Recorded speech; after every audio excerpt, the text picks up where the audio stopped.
All right. Let's see if we are coming through here. And as soon as I get confirmation that that's going on, we will begin. Sweet. All right. There we go. I see that we are now coming in loud and clear right here on Bloody Breakdown. And first and foremost, I just want to go ahead and acknowledge I see James here in the chat. Who says, with the way 2020 has gone, I think some awesome horror movies.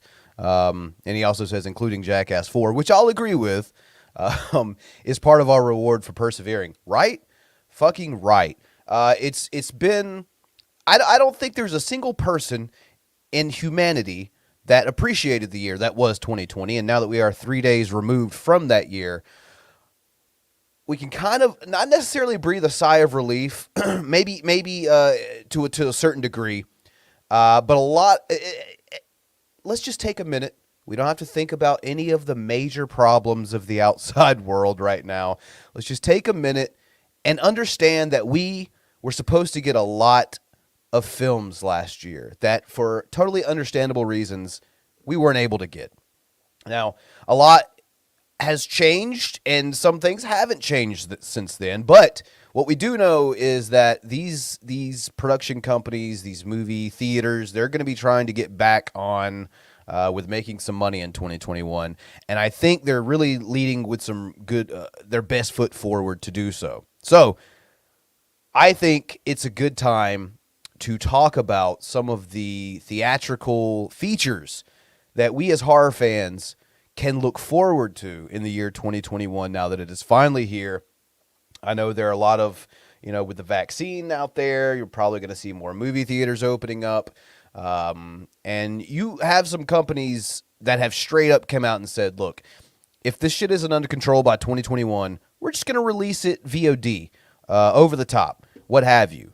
So I think now is as good a time as any to go ahead and talk about these movies, because I really feel like we couldn't be excited for this last year, but we can this year. I really feel like I'm very optimistic, even though I don't believe that a new year means anything. I'm really optimistic that we're going to be actually seeing these films, whether it be in a theater, whether it be on demand. I think we're actually going to be seeing these things because at some point in time, I understand these companies want to make their money, but at some point in time, I mean, they're going to have to release them. So, yeah, thank you for that comment, James. Also, thanks for joining me, Reaper and Colonel Chubbs.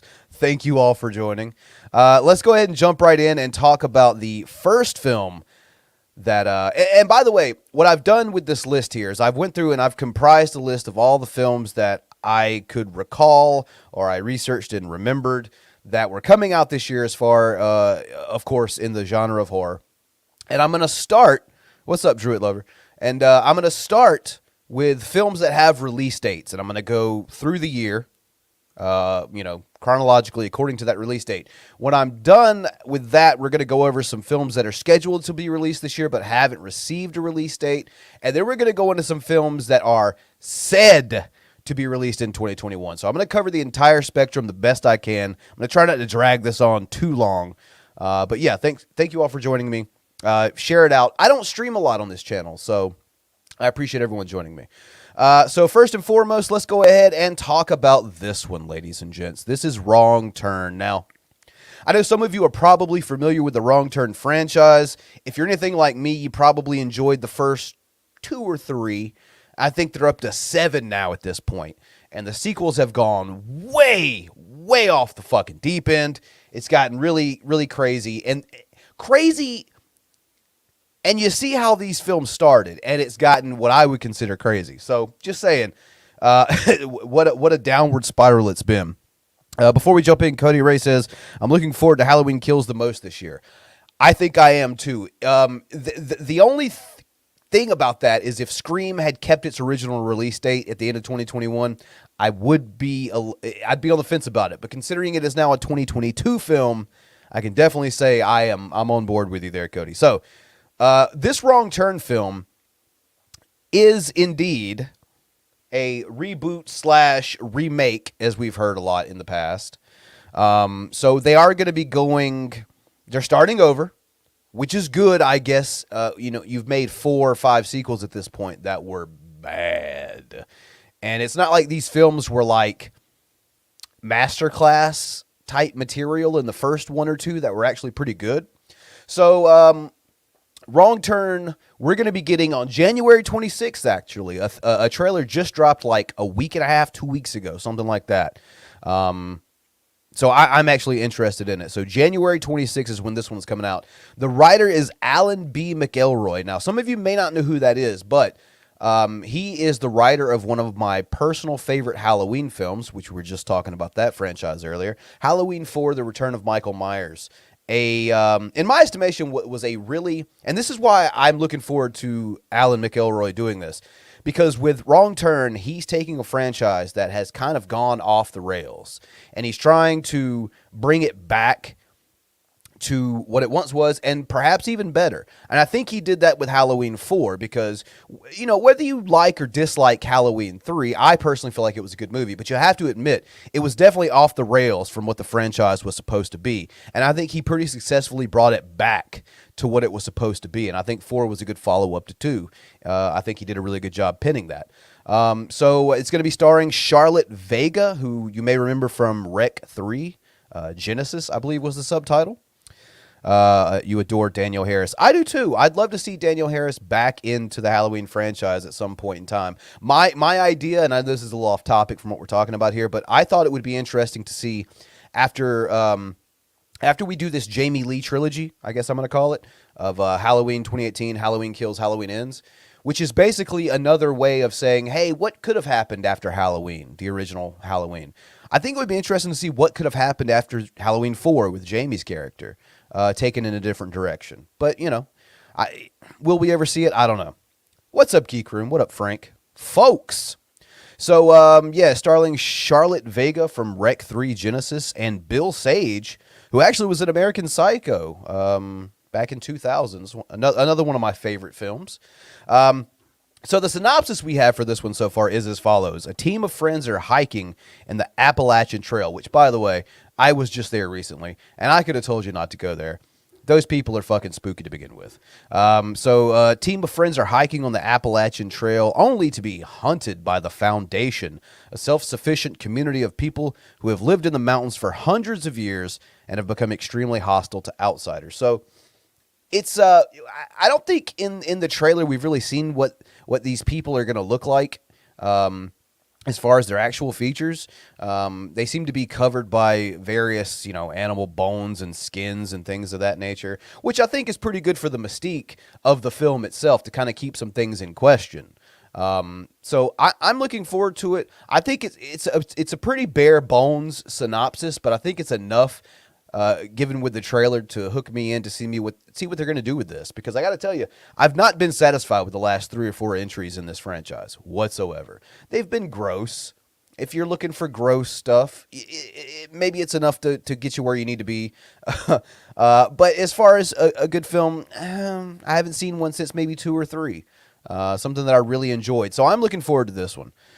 James says, Season of the Witch felt like its own movie, so understandable. Number 4 felt like an awkward pickup, but it still worked. Yeah, the idea was to start an anthology franchise with Halloween 3, that each film would be based around the holiday of Halloween, but be a completely different story, sort of like, Tales from the Crypt or, Trick or Treat, that kind of thing. So yeah, with that said, I'm looking forward to this one. I think it's going to be a pretty good one, regardless of how it turns out. I think it'll probably be at least better than the last several entries that we've gotten from this franchise. So, moving on to A Quiet Place Part 2. This is one that we were supposed to get. Oh, for fuck's sake. We were supposed to get this one a while back, actually. This is one of the many films that have been, I guess, victim, for lack of a better term, to COVID and what it's done to many businesses, including, the motion picture industry. So, A Quiet Place Part 2, we're going to be getting it April the 23rd. It is a follow-up to, of course, A Quiet Place, which, in my estimation, I didn't see it coming, did not think it was going to be as good as it is, checked it out. And I think the first one was pretty groundbreaking. There was an era in which, distorting or taking away one of the five senses was like a really big thing in horror just a few years back. And A Quiet Place jumped into that. Don't Breathe jumped into that. There was a good bit of them out there. Hush, I believe, was a good example of this, where they take away that ability from the protagonist, and it makes it that much harder for them to overcome what they're going through. So I like it if done correctly.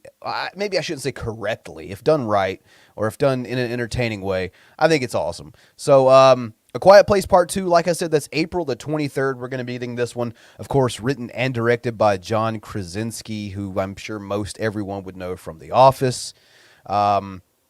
It stars his wife, Emily Blunt, and Cillian Murphy, who I'm a fan of. I mean, 28 Days Later, Red Eye, Batman Begins. I mean, the guy's got a pretty good resume as far as the films that I personally enjoy. Cody Ray says Wrong Turn felt more pornographic in the last films. It did. It was more torture porn than even like Saw and Hostel, which gave birth, I guess, to that terminology of that subgenre of torture porn or whatever the fuck. So I agree with you.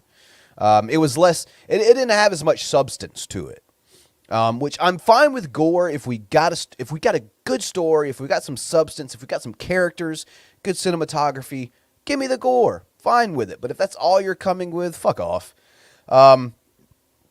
Emily Blunt, Cillian Murphy, and I think John Krasinski is going to be in some flashback scenes in this one too, so if you're a fan of his, you'll see a little bit of him in this one as well. So our synopsis reads as follows. Following the deadly events at home, the Abbott family must now face the terrors of the outside world as they continue their fight for survival in silence. Forced to venture into the unknown, they quickly realize that the creatures that hunt by sound are not the only threats that lurk beyond the path. So, upping the ante, so to speak, throwing some new things to be in the family's way. I'm hopeful for this one. I really am, but I'm going into it. Even though I enjoyed the first one, I went into the first one. You know, my hopes weren't too high anyway. I didn't know much about the film, but I kind of feel the same way this one. I'm a little on the fence about it. I don't quite know if A Quiet Place was the right film to make a sequel to. Maybe I'm wrong, but I watched the first one and I've seen it a handful of times, and I think the story's kind of told. At least, definitely there's things to do as far as the story after this, but I don't know if it's really going to be, if it's even going to measure up to anything the original had to offer. So I can't say I'm pessimistic. I can't say I'm optimistic about this one. I just kind of want to see it and see what they do with it. I guess that's really all I have to say about A Quiet Place 2. Once again, that's April the 23rd. We don't have too long to wait for that one. So let's see, what do we have up next? Oh, man. Oh, boy. This is one that I was quite upset to see get postponed. I am a big fan of the Saw franchise, and I am definitely ready to see what I'm estimating is probably going to be the most different Saw film in the entire franchise, because well, let's just get into it. Let's get into it. So the film is called Spiral. The subtitle, as you see here, is From the Book of Saw. It'll be I'm wanting to say 8th or 9th installment. I believe it's the 9th installment in the Saw franchise. Like I said, going to be coming our way May the 20th. May the 20th. So we don't have too long to wait for this one either, even though we've already been waiting for... It'll be a year by the time the film comes out, since it was originally supposed to have been released. But the good news is in the director's chair is Darren Lynn Bousman, who you'll probably remember directed, if you're a fan of the Saw franchise anyway, he directed Saw 2, 3, and 4. Some of the better entries, actually. Other than the first one, I think some of the better entries in the franchise. He also directed Repo the Genetic Opera. And if you haven't seen Repo the Genetic Opera, I'm not a fan of musicals at all whatsoever, but I do love a good horror flick, as you might have imagined. So they've merged the two. It came out like, I don't know, 10 or 15 years ago, I guess. And it's an excellent film. Check it out. But of course, it's going to be starring Chris Rock and Samuel L. Jackson. If someone had told me just a couple of years ago that we're going to get a Saw flick starring Chris Rock and Samuel L. Jackson, I would have called you a fucking liar to your face.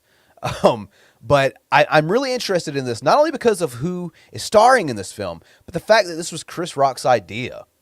Like, this entire film was his idea. He had an idea for another Saw film. He had an idea, and it takes place in continuity with all the other Saw films, but they say it is very different. So I'm interested to see what they do with this. Jigsaw has been dead since the third entry, and that son of a bitch has managed to come back each time in flashbacks, whatever kind of trickery they pull as a dead person. So I don't know. Will we see more Jigsaw? Are they going in a different direction finally? I think it remains to be seen. However, the synopsis reads as follows. Working in the shadow of an esteemed police veteran, who is Samuel L. Jackson, the police veteran that is, brash detective Ezekiel Zeke Banks, and that's Chris Rock, and his rookie partner take charge of a grisly investigation into murders that are eerily reminiscent of the city's gruesome past. Unwittingly trapped in a deepening mystery, Zeke finds himself at the center of the killer's morbid game. So, it's going to be taking place in the same exact city all the other Saw movies took place in. The synopsis acknowledges as much that it is in the same city, this is taking place in the same universe, I suppose, so to speak. I'm really excited about this one. I am. Like I said, I'm a big fan of the Saw franchise. I really I enjoyed the first like 7 they made, like all back to back to back to back or whatever. I think maybe there were a couple of them I weren't too big on, but overall I enjoyed them. Then Jigsaw came out a couple of years ago. Wasn't a real big fan of that one. Appreciated the attempt, but I wasn't a really big fan of it. It just kind of seemed like more rehash. It created a lot more plot holes with the other films. It created timeline issues with the other films. And we normally didn't get that kind of thing with Saw. It was, even though it was kind of torture porn and it wasn't meant to be taken 100% seriously, I think it was a good, you don't get out of like these, you know, slasher flicks or whatever, for lack of a better term. You don't really get a lot of the time. You don't get the same characters played by the same actors and actresses over years at a time.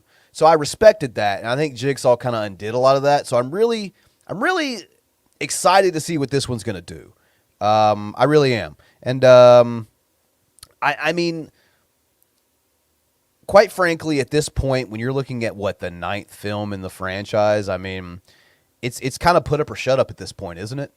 I mean, either you're going to do something different and unique and still Saw, or you're just going to keep shitting the bed with movies like Jigsaw. So I think a lot on the lines this for this one in means of like a franchise. But yeah, that's Spiral from the Book of Saw. We're going to be getting that one May 21st. And we're going to go ahead and move on to another flick that is becoming a rather big franchise over the last several years. And we're going to be getting the 3rd official Conjuring film, not including the spinoffs, The Nun and Annabelle and all that bullshit. In case you can't tell, not a big fan of these Conjuring films. For me, I've always been more of a slasher kind of guy. That's not to say that I don't enjoy some good paranormal stuff, but I think for me, it's really got to be done right. And like I said, I'm not going to shit on this one yet because obviously every movie in this list I haven't seen. And I'll agree with you, Tara. Oh, another one, right? Which is weird because I can say I'm interested for a 9th Saw film. Don't really give a fuck about a 3rd Conjuring film. Even though there's been several others in this franchise, but this is the 3rd of the main series, I suppose. And yeah, Jeff, same here. Looking forward to a lot of these. So this is The Conjuring. And they just, wow, they came up with the dumbest possible title for this one. The Devil Made Me Do It. So, we're getting this one June 4th. It's going to be in my birth month.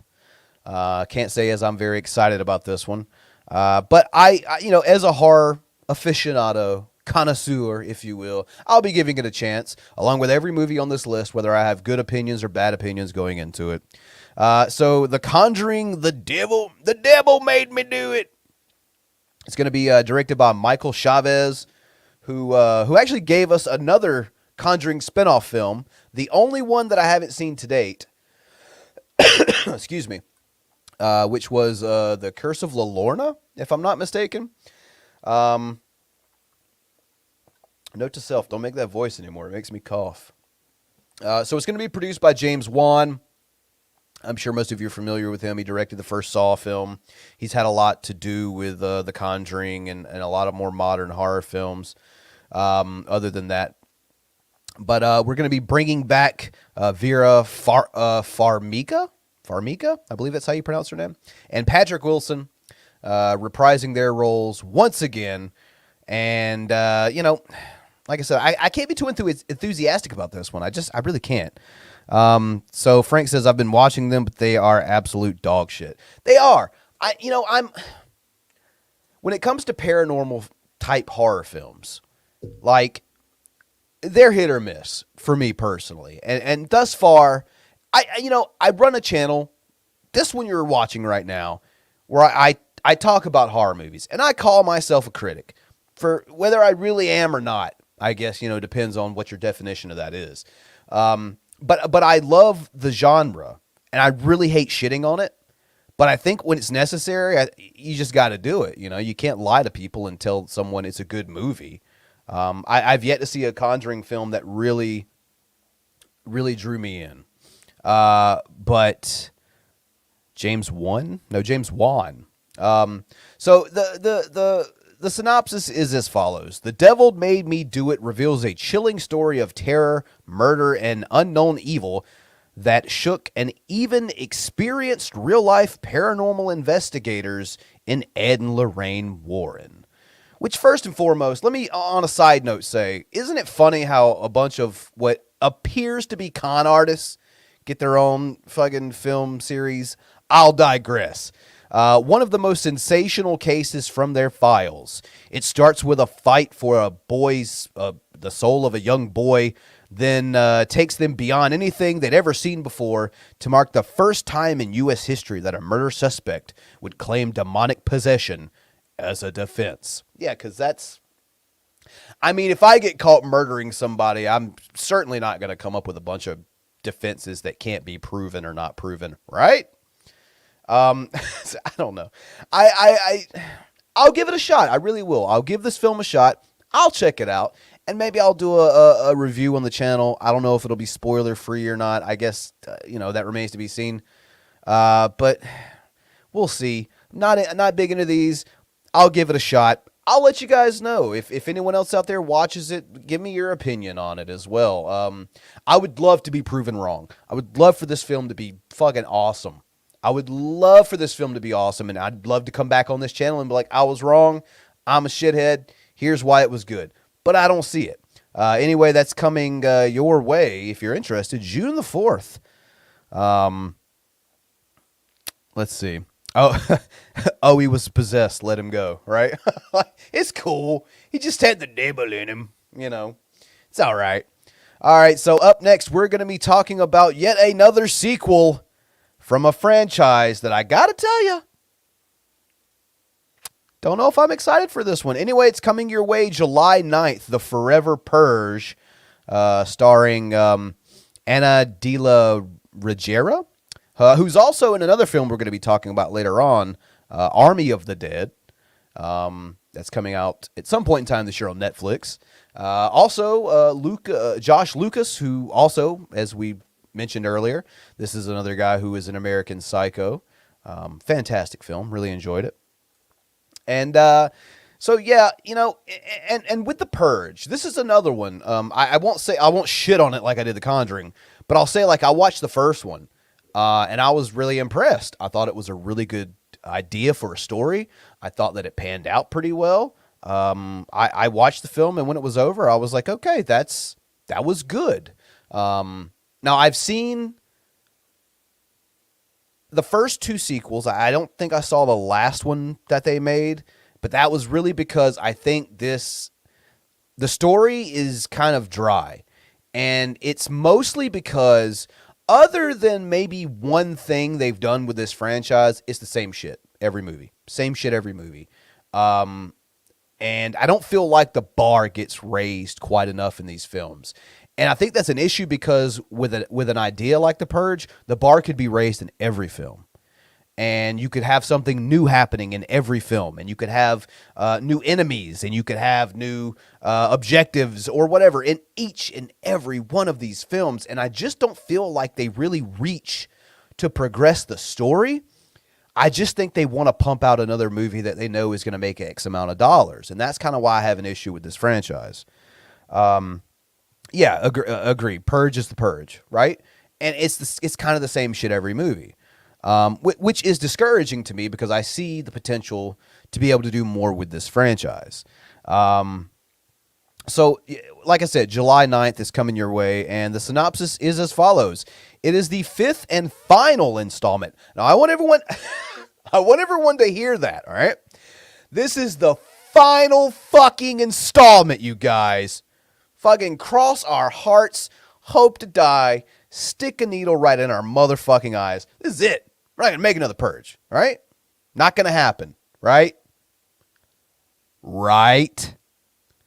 All right. So the 5th and final installment of the Purge franchise depicting the annual Purge, a 12-hour time span in which all crime in America, including murder, is legal. That's the synopsis. Take off the first sentence about this being the 5th and final installment. That's the synopsis to the first film. That's the synopsis to the first one. And probably the second and third and fourth too. I got to tell you, if they don't do something different with this one, I'm glad it's the last one. Because at this point in time, it's a Mobius strip of a film, and we're just treading our tires. So yeah. July 9th, Forever Purge, coming your way. Once again, I don't have high hopes for it, but I will be watching it, and I'll let everyone know. Let me know what you all think if you get to check it out too. So coming up next, we got another sequel. This one is Don't Breathe 2, which we're going to be getting August the 13th from producer Fed Alvarez, who loved his work as far as like, I believe he directed the Evil Dead remake, or reboot rather, in 2013. And holy shit, was that good. Fan-fucking-tastic. And that's one that's like, you get the gore, and boy, do you get a lot of it, but you get a good story, and it's just really good for a remake, reboot, whatever you want to call it. I thoroughly enjoyed this one. But yeah, so it's also Sam Raimi going to be producing it. Also has a lot of ties to Evil Dead, as most of you know. Drag Me to Hell. Some good stuff there. So Jeff says, I hope the Forever Purge is better than the last Purge movie. They really need to do something different. Seriously, it's never the last when they say that. Oh, I know. I remember at one point in time in the early 90s watching a film called Freddy's Dead, The Final Nightmare. They lied. Or you know, what was it? Jason Goes to Hell, The Final Friday. They lied. No, I mean, I'm fine with them lying to me to make money as long as you actually make it entertaining. You know what I'm saying? Like, I'm used to it. Okay, so yeah, let's jump into this one. And Don't Breathe was good. It was good. It was fine. There was nothing wrong with it. I appreciate Stephen Lang, who starred in the first one. He's going to be starring in this one as well, if you're not familiar with him. If you're a fan of like Hannibal Lecter, that kind of stuff, he was in the original Red Dragon titled Manhunter, which was made in the late 80s. And he played Freddie Lounds, I believe. He's also in a fairly new kind of thriller slasher called VFW. Stephen Lang, that is. So, yeah, I appreciate his work. I liked him in the first one. I think the first one was fine. So I'm hoping the sequel is going to be good as well. It's another film that I'm not so sure needs a sequel, but if done effectively, I'm sure it could be a decent film. Right, James? Yeah, he went to hell and then he immediately went to space. Fucking crazy. So the synopsis for Don't Breathe 2 is this. The blind man has been hiding out for several years in an isolated cabin and has taken in and raised a young girl orphaned from a devastating house fire. Their quiet life together is shattered when a group of criminals kidnap the girl, forcing the blind man to leave his safe haven to save her. It's one of those maybes for me. You know, I look at that and I go, the first one was enjoyable, but this one seems a bit different. This seems kind of like, let's take Don't Breathe and turn it into Taken, which I guess we'll see. I don't know. It's coming your way, folks. August the 13th. So enjoy. I don't know. I'm on the fence about it. We'll see. I'll check it out as I've said with all the other films on this list, so we'll see. Next up is one that I am actually really excited and hyped to see. It is something I have been waiting for quite some time now, and that, ladies and gentlemen, is a reboot to Candyman. This is a franchise that does not get enough credit. This is a franchise that has a lot to say about culture and the society that we lived in and live in to this day. And I'm really looking forward to seeing an updated version of this. And it comes out August the 27th. So we're, a little over 8 months away from seeing this thing, but it's coming. We're in the calendar year for this thing. So, like I said, August 27th, directed by Nia DaCosta, who, by the way, is going to be making history soon when she directs Captain Marvel 2. She is going to become the first black, female, and youngest director of any movie in the Marvel Cinematic Universe. So, clap for her, because I'm definitely looking forward to her upcoming work in Captain Marvel 2 and definitely Candyman. So, of course, it's produced by Jordan Peele. If you're not familiar with this stuff from Get Out and Us, I would definitely suggest going to check out those. If you haven't already, it's going to be starring. And if I mispronounce this guy's name, just someone let me know. I'm awful with names. Yahya Abdul-Mateen. Who was in Aquaman. He was in Us, another Jordan Peele film, and he's going to be in the upcoming Matrix 4 as well. Also, Tony Todd is going to have a role in this film. Now, they've been very tight-lipped about how much Tony Todd of this you're going to see in this. If he is Candyman, if there's two Candymen, if there's a flash forward and back. I don't know. They've been very tight-lipped about it. That don't look like Tony Todd on the poster is all I'm saying. And the trailer that they put out leads us to believe that the lead in this film is possibly going to be taking over that mantle. I don't know. I guess we'll have to wait and see. But yeah, Tony Todd's in this one.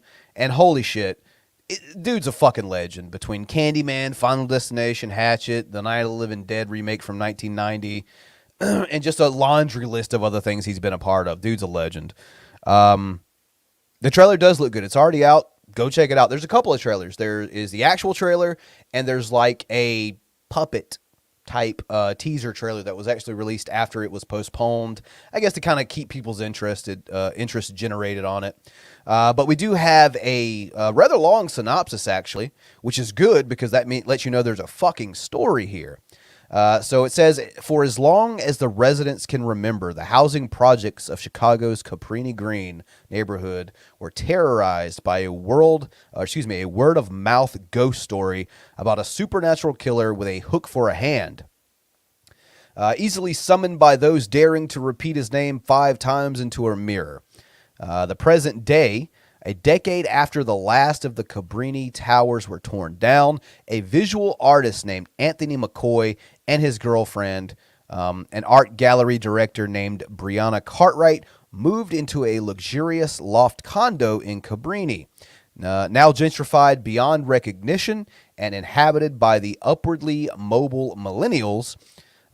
With Anthony's painting career on the brink of stalling, a chance encounter with a Cabrini Green old-timer exposes Anthony to the tragically horrific nature of the true story behind the Candyman.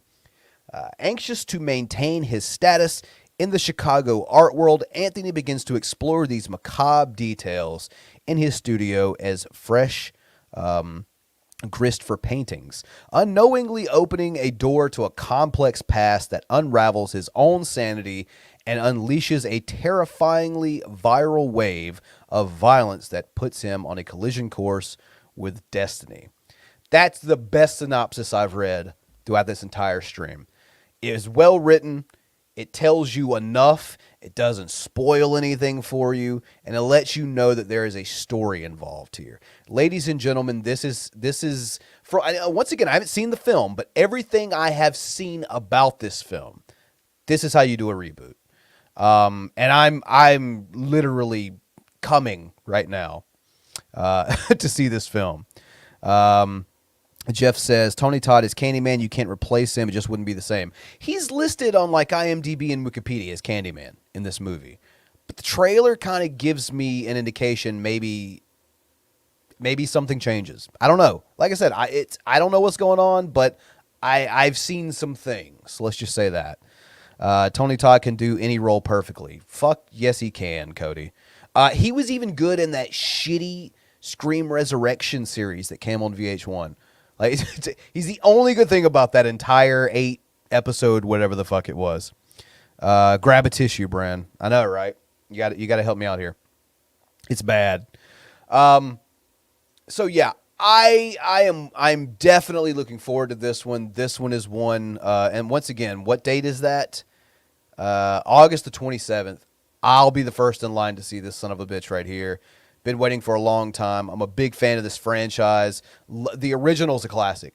It's fucking amazing. The 2 sequels can leave a little something to be desired, especially that third one, because I think it was made for like Showtime or some shit like that. But this franchise deserves a comeback in a very solid way, and I think that Nia DaCosta and Jordan Peele are the people to do it, and I'm ready to see it. So speaking of things that I am very excited for, we talked about this one at the beginning of the stream. Ladies and gents, the movie that I am most looking forward to, probably even more than this one, Candyman. Halloween Kills. How the fuck could you not be? Like I said at the beginning of the stream, I'm a horror fan, but slasher is my subgenre. Love slasher flicks. The original Halloween is my favorite film of all time. Not just my favorite horror film, not just my favorite slasher film, my favorite film of all time. So when they made the direct sequel to that one, the first direct sequel to the original since the early 80s that was ever made, I really enjoyed it. I really did. And to find out that that was the first of a new trilogy, I'm excited for it. I really am. If you look back at the history of Halloween, you'll notice that it's hit or miss. It really is. I'll be honest with you. The first one I think is a classic. The second one's a great follow-up. The third one is a very good experiment into the sort of anthology type film. I still think it's great and it holds up. The fourth one I just spoke on earlier, really enjoyed that one. Think it was really amazing. Yes, Blue, I am a slasher fan individual. It's called cinema porn individual. But yeah, no, there's a couple here and there that I think are kind of, but for all intents and purposes, I think it's a good franchise. And I think what we're seeing out of like David Gordon Green and Danny McBride with the one they released 2 years ago, I think we're in good hands for this one, and I'm really excited for it. So it's going to be coming October the 15th. I'm looking forward to it. Like I said, a sequel to one of my favorite film. Once again, directed by David Gordon Green, who, goddamn, he did a good job with that 2018 film. I haven't seen a Halloween film that good in, it's well over a decade. So, he's back on directing. Danny McBride back on to write along with David Gordon Green. Couldn't ask for anything better there. There seems to be a correlation recently with people who are typically known for comedy, crossing over into horror and just doing really good stuff. Like Jordan Peele with Get Out and Us and Candyman, which it looks really good in my opinion. And then you have like Danny McBride, who... funny dude, wrote some funny stuff, but like the horror, the stuff he can write in horror, like we saw with Halloween 2018, really well done. He's going to be on this one as well.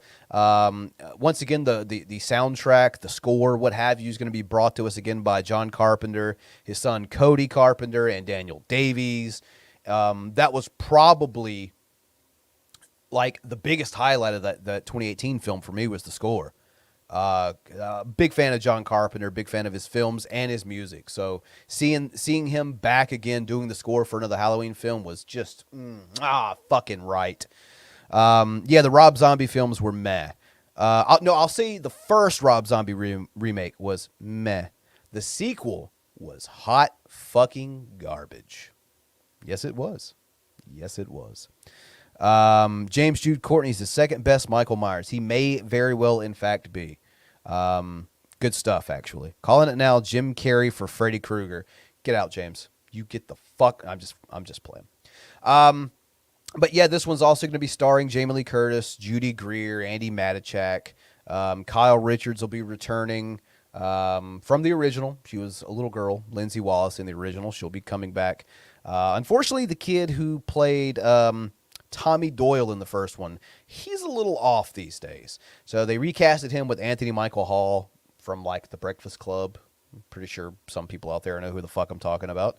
So yeah, the synopsis is as follows. Still set on Halloween 2018, Laurie Strode and her family work with new and old allies to form a mob against Michael Myers, who is still loose in Haddonfield. So they're going the Halloween 2 route, where it's still the same night, story isn't over, continues on, which I loved. I thought that was a really good aspect of Halloween 2, how it wasn't like, you know, Jamie Lee's character Laurie survives and it's like 10 years later, or, you know, 5 or 1 year later. You know, that typical type shit. It's like, no, fuck you. He's still coming the same night.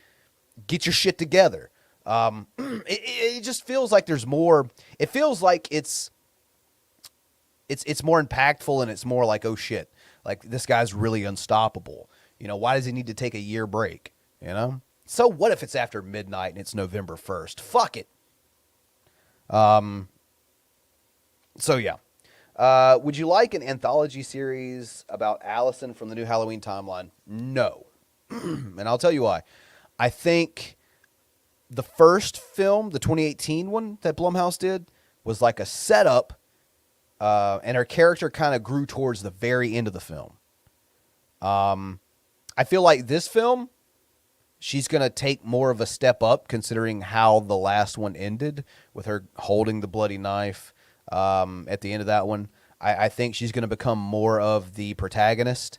Would not be shocked to see a Jamie Lee Curtis death in this one, or perhaps the next one, Halloween Ends, and her kind of pick up the mantle of the Strode family. But I think that this trilogy is going to handle that. I don't think there's really going to be. I don't think it's going to be necessary to do that afterwards. Maybe I'm wrong. I don't know. But yeah, Sheriff Brackett is back, the same actor. They've brought back a lot of the old characters. Played by mostly the same actors and actresses, other than like Tommy Doyle. And yeah, like Jamie Lee Curtis does still come off as pretty believable, kicking ass at 60 something. Like she's in pretty decent shape. So yeah. And the guy they got to play, you know, I heard a lot of people talking shit about, you know, Michael's like 61 now in the timeline or whatever. It's like the actor they have to play the guy is the same age, and he's in good shape. Obviously, if you've seen the movie, so I don't know. I've enjoyed what they've done at Blumhouse with the Halloween franchise so far, and I think from Halloween Kills this year and Halloween Ends next year, I've got some good confidence in them to see what they can do next.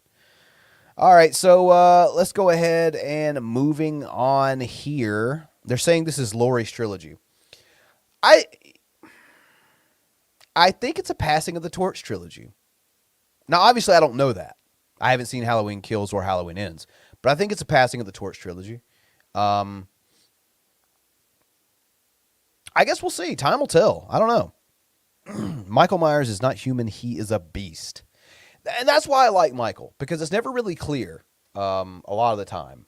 Like, what the fuck is he? Is he human? Is he supernatural? Is he a man? Is he a shape? Who knows? It adds to the mystique. I like it. And maybe that's why I don't like the ones that try to explain too much about him. I respect an effort, but I think less is more with this franchise. So let's see here. We're going to move on. And those are all the films that I have a definitive release date for. The rest of these are scheduled to be released in 2021. However, there is no official release date as of this moment. So let's go ahead and jump right in. We mentioned this one earlier. This is Zack Snyder's Army of the Dead. It's going to be coming to Netflix, not theaters. Excuse me. Netflix. And I had just actually heard about this one recently while I was doing research for this video. Most of these I'd already heard of. They'd already been postponed. I had already made videos about them. I was well prepared to talk about them. However, this one is one that I just recently learned about. Well, like I said, no release date as of yet. It's going to be released on Netflix. I'm sure most people are familiar with the director, Zack Snyder. I mean, he directed the Dawn of the Dead remake in 2004, which was slam up fucking job. Definitely applause worthy on that one. He'd later go on to do a lot of stuff with DC, like Batman versus Superman, Dawn of Justice, Justice League. Still no Snyder cut there. But we are going to get Army of Darkness. And this one actually stars Dave Bautista, who maybe half my audience will remember from Guardians of the Galaxy. The other half will remember his Batista bombing days in the WWE. But yeah, it's interesting. I think those two are actually pretty good friends. I think, if I'm not mistaken, Dave Bautista went to bat for Zack Snyder with a lot of that shit was going on behind the scenes. But if this one caught my attention because at first I thought it was maybe like a Romero sequel, but I don't think that it is. If anyone out there knows better than me on that one, please let me know in the chat. Yeah, 300. He did 300 as well. Does the DC movies? Yes, indeed he does. So kind of a small synopsis here, just one sentence, but here it is. A group of mercenaries play a heist on a Las Vegas casino during a zombie outbreak. What? Okay, this movie could be good, but I got to tell you, the villains, I guess, other than the zombies, not very smart. Because I don't know if that's the best time to try to rob a bank. It just doesn't seem very smart. The teller is gonna fucking eat you, bro. I don't know if it's a good thing or not. But I guess I don't know. It's fucking Netflix. So it's either gonna be hit or miss. And maybe not everyone feels the way I do about this, but when I see Netflix movie, okay, hit or miss. We'll see. But I like Zack Snyder's direction. I'm a fan of Bautista's work. So I'll give it a shot. Why not? But yeah, apparently some people are going to try to rob a bank during the zombie apocalypse.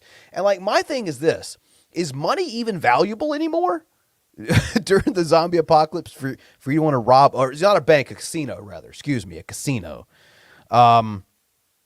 James says, for a second, I thought it was an Army of Darkness reboot. Yeah.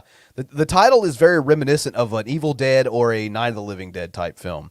So yeah. I don't think money's worth much in the zombie apocalypse. Maybe I'm wrong. Maybe I'm reading this synopsis incorrectly, or kind of the timeline isn't maybe what I'm reading or perceiving in my head here. But it sounds a little odd. Anyway, it's going to be on Netflix, so I'm sure I'll give this one a shot as well. Once again, no release date for this one as of this moment. Keep your eyes peeled if you're interested. Now, up next is Escape Room 2. Now the first one's, it's okay. They try to cash in on the fad of escape rooms becoming popular, and they released it in a time of the year where films go to die. Like Sony released the original in January to die, and they do. They release a lot of films in January that they don't think are going to make any money, and they just send them out there and fuck it. We made this. We don't have confidence in it. Send it out in January to fucking die. But it actually made some money, surprisingly enough. So, of course, we get the sequel. However, it was another film that has been affected by COVID. It was originally supposed to be released last year. There's been no new release date in 2021, although we have been told it will be released in 2021. I don't know. Literally the only thing out of all the preparation I did for this video, the only thing I really have to say about this film is that we can confirm that Taylor Russell will be returning as the protagonist from the original, Zoe Davis. That's all I got. So yeah, Escape Room 2. If you like the first one, it's on its way. Is that a ripoff of the Hellraiser cube? It does look a lot like the Lament configuration. It does, actually, now looking at this. I don't know. It kind of puts me in mind of something Hellraiser or like that Canadian horror film Cube. I don't know if anyone's seen that or not, but yeah, I don't know. That's all I got. And if you guys hear that, I live in an area where they're still excited about the new year, even though it's goddamn January 3rd, and they're still shooting fireworks. Hooray! Oh, I hate the South. Okay, so moving along here to our next one, and this is what I'm actually pretty excited to see. Terrifier 2. So this is a character that originally got its start in that anthology deal, All Hallows Eve, but it was kind of popular character in Art the Clown. But it really didn't come into his own until the original Terrifier film, which holy fuck, that movie is crazy, very graphic, very gore filled, but I really enjoy it. I enjoy the character of Art the Clown. The ending is pretty crazy in that one. And I think the synopsis for this one kind of alludes to that ending. So spoilers ahead. But Terrifier 2, David Howard Thornton is going to be coming back to play Art the Clown. He did amazing in that first one. He didn't actually play him in the All Hallows Eve version. So he was definitely an upgrade in my opinion. Can't go wrong with the clown, absolutely. I know a lot of people are scared to death of these motherfuckers. So in this film, we're going to have Felicia Rose, who I'm sure a lot of you will remember from Sleepaway Camp. You guys, if you've seen Sleepaway Camp, you know who Felicia Rose is.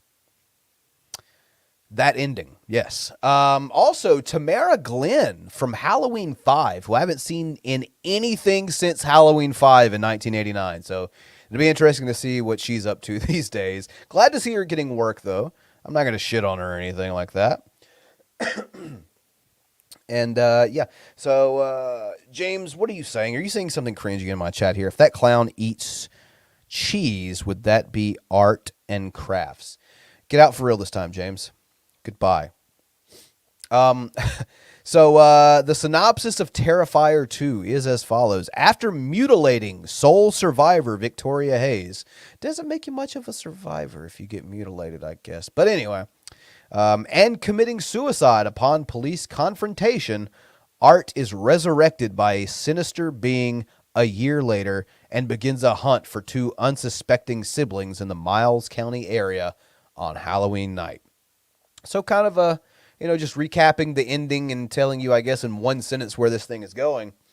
Kind of a bare bones synopsis, but I think given how much I enjoyed the first one, and I think a lot of people did, that I've heard, I think that it's pretty powerful enough. The first one is powerful enough to get you to get your money to see a sequel. But once again, this is another one that COVID affected. No official release date yet, but it is said to be coming out in 2021. So we'll move on to another here in my list of no official release dates, but some point in time this year we're going to get to see. And that is Willys Wonderland, which sounds kind of like a porn. But it's not. It's a Five Nights at Freddy's ripoff, at least from what I can tell. So, of course, as you can see here on the poster here, this one's starring Nicolas Cage. I don't give a fuck what you say. I love Nicolas Cage. He is a fucking riot, whether he chooses to be, whether it's intentional or not. I fucking love I love his movies. Mandy was the most recent Nick Cage film that I saw. And holy shit, if you haven't seen it, I beg of you to go check it out. It is really amazing. But like I said, this is starring Nick Cage, and from all intents and purposes, anyone familiar with the Five Nights at Freddy's franchise, which they're currently making a movie about, they just beat these guys, or these guys beat them to the punch on the whole animatronic horror movie deal. We got a bit of a synopsis here, one of the longer ones other than like Candyman I had earlier, but it says, stranded in the remote town of Hayesville, Nevada, a quiet drifter agrees to work as a night shift janitor at Willys Wonderland, a once successful family entertainment center. However, his tasks suddenly become an all-out survival fight when the Wonderland's 8 animatronic characters come to life and try to kill him. Now teaming up with a group of teens who also found their way into the restaurant, he will be forced to defend himself in a desperate race to survive until morning. And if that doesn't sound like a Five Nights at Freddy's film that they literally just ripped off, I don't know what does. Cody says Mandy was weird but excellent. I agree with every word you said. I like weird. So, yes. Banana Splits was supposed to be the FNAF movie. You know, I never caught that one. I never did because I wasn't quite sure what the fuck that movie was supposed to be. I will say this. Scott Cawthon, the guy over the Five Nights at Freddy's franchise, as far as the games and the books and what have you, he is writing, I should say he has written or has approved the script, rather. I'm not sure which. Either way, the script is done, and the movie is going to be continuing. So I guess we'll see where that goes. But I actually am a fan of some of the earlier Five Nights at Freddy's games. So being a kid who grew up in the late 80s into the early 90s, I grew up in that era of the weird, creepy animatronics that your parents would pay a lot of money, for you to go eat pizza and dance around with these fucking atrocities, and you're scared to death of them because you get this weird uncanny valley thing, and they just look fucking atrocious. So somewhere deep in my psyche, I guess, is a fear of these things. So once again, I'm going to check this thing out. I know it's a Five Nights at Freddy's retread or whatever, but I like the idea behind that. Hopefully they make it their own, and I like Nick Cage's work. He's just off his fucking rocker, and I love it. I'm here for it. Yeah, right, James, walking in a Willys Wonderland. So the next few films I have are said to be released this year. However, we have barely any information about them at all, so I kind of stuffed them here at the end, but I did want to talk about them. So as you can see on the screen here, we have The Collector 3 or The Collected. Now, the first two are like sleeper good shit, man. Like, you don't expect these movies to be as good as they are, but they are really good. If you haven't seen The Collector and The Collection, which is the sequel, go check them out. As I recall, the original film was written, and I'm sure it was changed, but the original script was written to be a prequel to the original Saw. And there are some elements of kind of like the Saw films, but I really wouldn't go quite as far as to say that. And what the finished product is, you can see if you look into it. But the original two are fantastic. If you're familiar with them, you're probably very interested to see this one, as I am. I believe this was supposed to happen a long time ago, and it just never came to fruition. Well, it's finally happening, and after kind of like a cliffhanger ending on the sequel, on The Collection, I'm definitely looking forward to it because we're going to have the same antagonist played by the same actor, if I'm not mistaken. We're going to have the same protagonist, the Arkin character, played by the same actor. So, as we did in the first two. So I'm definitely looking forward to it. You got a sense of continuity about it. I'm just really looking forward to it. No synopsis, no cast, no release date on any of this one or the other three films I'm about to talk about. But just kind of want to bring them to everyone's attention that this is supposed to be coming out this year, so keep your eyes peeled. So next up is yet another Texas Chainsaw Massacre reboot. Not only just another reboot, another legacy sequel. And what I mean by that is, because this is kind of, I guess, new terminology, legacy sequel. Halloween 2018, for example, ignored every sequel other than the original, and this is the direct sequel. And everything else in between is ignored. So Texas Chainsaw already did this. They did this with Texas Chainsaw 3D, and it was bad. Like, it was super not good. Like, that's the Do Ya Thing Cuz movie, if anyone's wondering. Yes, Tara. Another one. We're getting another Texas Chainsaw Massacre film, and here's how I feel about Texas Chainsaw Massacre, all right? The first one's a fucking classic, immortal film. The second one is a riot. Love it. After that, I think 3 and 4 are a little iffy, but I think they have qualities that rewatchable qualities. The remake they made with Jessica Biel, excuse me. That was one of the best remakes I've ever witnessed. They made a prequel to that remake I thought was fine. But after that, it's been garbage, bro. The Texas Chainsaw 3D was shit. The Leatherface film they made 3 years ago was shit. So I'm really hoping that if you're going to do something with this property, please, for fuck's sake, make it good. Like, don't just make another... Don't throw Leatherface in another film just because you know there's X amount of people that are going to go to pay to watch another Texas Chainsaw film. That's called a cash grab, and that makes you a piece of shit for doing that. Don't do that. Give us something that can at least look at it and go, that's a good follow-up to Tobe Hooper's film. You know? I'm not asking you to give me Tobe Hooper quality Texas Chainsaw, because no one can recreate that. I'm asking you to give me something that is viable, you know? So I guess we'll see what happens. I think Fed Alvarez it's Fed or Fede, I'm not sure how you pronounce his name.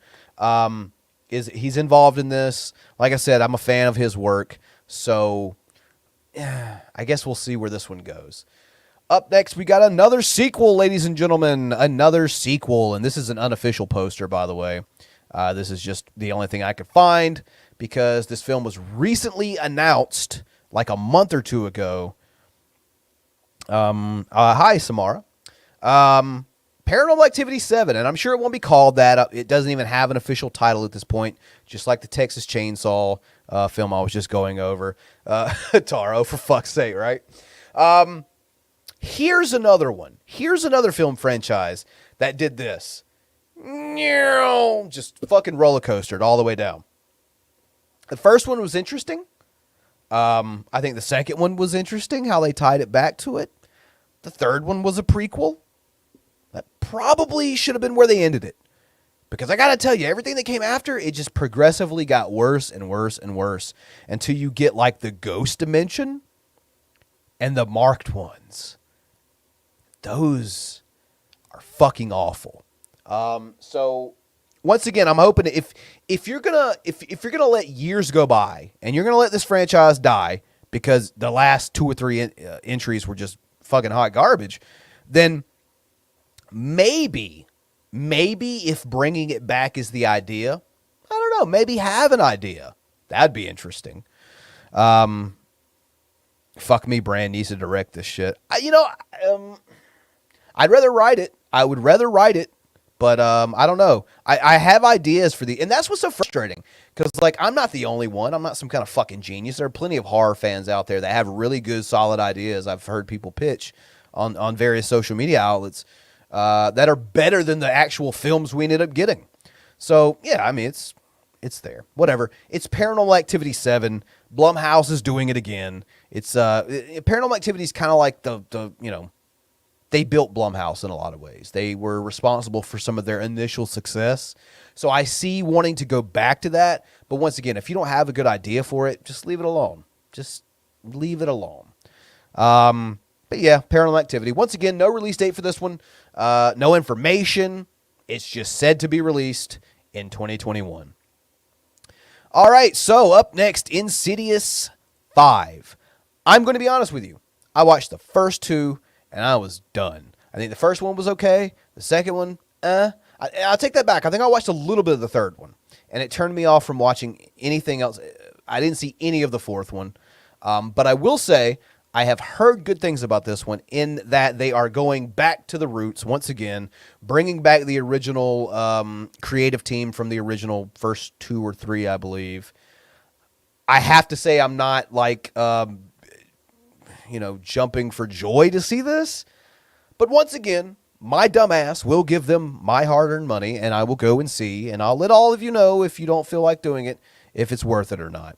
So keep your eyes peeled to the channel and to, random outlets that are going to give you kind of information about these types of films. Seems like 5 in the franchise takes a backseat. Well, see, here's my thing. Like, I've had a theory that the 5th entry in every horror franchise is doomed from the start. And if anybody can give me an example of a fifth entry in a horror film that was good, please let me know. I give you Halloween 5. I give you Nightmare 5, The Dream Child. I give you Friday 5. I give you Seed of Chucky. I mean, we can go on and on all day. Fingers crossed that the fifth installment of Scream coming out in January 2022 isn't shit. So yeah, it's Insidious 5. I don't know. I don't really know much to say about this one. It is what it is. Either you're a fan of this franchise or you're not. Personally, I'm not. Now, there were two other things I wanted to discuss before we end this thing, and they're not movies. They are TV shows, TV series. They're going to be coming soon. Yes, Seed of Chucky is god awful, and I love the Child's Play franchise, but Seed of Chucky is garbage. I don't think any of the other movies in that franchise are bad except that one. So yeah, these next two are some TV shows that are going to be coming your way this year that also are in the way of horror. First up, we were just talking about the little guy. Here he is, Chucky. This TV series is going to be coming our way to the Sci-Fi Channel. And I've heard rumblings that it was also going to be on USA, but I'm not 100% sure about that. That talk has kind of petered off recently, but I am sure this is going to be a part of the Sci-Fi Channel. I've seen a couple of articles saying that they're going to give Chucky a certain number of F-bombs to drop so as to not take away from the character, because let's be honest, I mean, Chucky going more than 10 minutes without saying fuck is out of character. So yeah, for those wondering, this has nothing to do with the remake they made over at Orion, with the fucking ET finger killer, I don't know, that controls your air conditioner. This is our Chucky, Brad Dourif. And yeah, I'm looking forward to it. They said it's going to kind of quasi continue what happened after Cult of Chucky, even though I believe there is another direct to video film that's going to be a sequel to that coming. I don't believe that's going to be coming this year because I think they're pretty tied up working on this TV series. But like I said, it's coming to Sci-Fi. I think they're going to I think Sci-Fi is going to try to meet them halfway on having some leeway with the character as far as like violence and, just the dialogue. But I guess we'll see what happens. I don't know. Tara says if it's based on the original Chucky movies, then it's promising. Yes, it is based on the original franchise. So I guess we'll see where they go with that. 2019 was decent. Yeah, Cody, here's my thing about it. I wouldn't have a problem with that film if it wasn't called Child's Play. You feel me? Like, if this was just a killer doll movie, about AI gone AWire, I'd be fine with that. If you take the fucking Chucky out of this movie, don't call him Chucky, it's an okay flick. But the fact is that it's not Chucky. They stripped down all the personality out of the character. He has no personality. He's completely different. The character is not even, a human, so to speak, or has a human's mentality. And I think it took so much away from the character that I wasn't interested. Because even in the first film, when, you don't even get to see the doll move and talk until the third act, it was kind of a build to that. So yeah, I mean, the film is fine. I just don't like it being a Child's Play film. I don't. Brain can control music conditioner anytime. What are you even talking about, Nightmare? So yeah, we got one more. And this is also a TV show that's going to be coming our way this year, courtesy of HBO, Hellraiser. So yes, in fact, we are going to be getting a Hellraiser series coming to HBO sometime this year. Once again, no confirmed date when this is going to begin airing. It'll probably be airing over whatever HBO's over-the-top service is. I believe it's HBO Go or something to that extent. I try not to subscribe to all these like niche little fucking Showtime, Stars, HBO shit. But like I said, I don't have much information on this one. But I'll say this: I hope Clive Barker's involved. I'm a little concerned who they're going to get to play Pinhead here. because I don't remember the guy's name that got to play him in the newer films. Like there was one for like Revelations, which was garbage. What's up, Therese? But I don't know who they're going to be getting to play Pinhead in this one. I don't think it's and now his name eludes me for some reason. The guy who actually played him. If someone in the chat can help me out with that one, that would be fantastic. I don't remember his name. But yeah, this thing's coming to HBO at some point in time this year. Little to no information about this one, but kind of just wanted to throw it in with the rest of everything to just let you guys know if you're a fan of horror, this stuff's coming out this year. So I guess that'll be about it, folks. I guess to wrap up here really quickly, going back through, of course, Hellraiser series coming to HBO. We have a Chucky TV series coming to Sci-Fi sometime this year. Insidious Chapter 5. Paranormal Activity 7. We'll see where they go with this one, but I'm not jumping for joy, so to speak, over this at all. A brand new fucking another Texas Chainsaw thing, another Legacy sequel. Here it is again. I guess we'll try it again. Maybe not have a line of dialogue like "Do ya thing, cuz" in this one. That could fucking help. The Collector 3, Willys Wonderland, totally not a porn. A Nick Cage film. Terrifier 2, Escape Room 2, Zack Snyder's Army of the Dead coming to Netflix. Of course, what yours truly is looking forward to the most, I believe, this year. Halloween Kills. And definitely right behind it, number 2 with a bullet, the Candyman reboot from Jordan Peele and Nia DaCosta.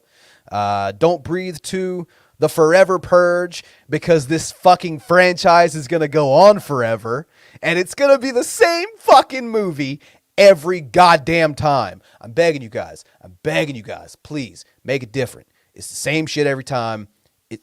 Okay, we'll move on. Of course, The Conjuring, The Devil Made Me Do It. Spiral from the Book of Saw. Looking forward to see what Chris Rock and Samuel L. Jackson do in a Saw flick. Quiet Place Part 2, and right back to where we started with the Wrong Turn reboot. So there you have it, folks. I think it's going to be a fairly interesting year as far as horror goes in 2021. Looking at this list, going front to back and back to front, I see some very promising things. I see some things that I don't know much about. I'm questioning. I'm interested. And I see some things that look like downright dog shit. But at the end of the day, I think that's one of the things that's really exciting about going and watching a feature film is that sometimes you never know what you're going to get. And you can be very pleasantly surprised, or you could be very disappointed, and you could be like me and come home and bitch about it on the internet. So, yeah, there's that. So, thank you everyone for joining me. There's like 15, 16 people watching, but I never stream on this channel. So the fact that you guys and gals came out and watched this stream live instead of watching it later on and kept me company, it warms the cockles of my heart, and I really appreciate that. So yeah, all my information is listed down below, guys. If you're already not following me on Facebook, Twitter, Instagram, what have you, all that shit is listed down below. Subscribe, leave me a like, do all the YouTube stuff. Patreon's listed down below, so if you're interested in this kind of shit, anything horror, pretty much what we're talking about here at Bloody Breakdown, if this is your bag, sure, support me. If not, you can support me by sharing out my work, subscribing, liking, all that jazz. So I do appreciate everyone joining me.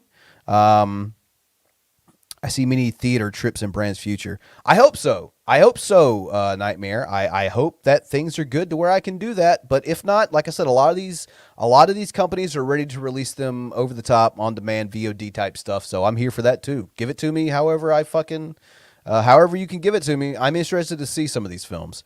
So yeah, with that said, once again, thank you everyone for joining me. I already went through the whole list of YouTube things to do to support, and I appreciate it, folks. We'll catch you all next time.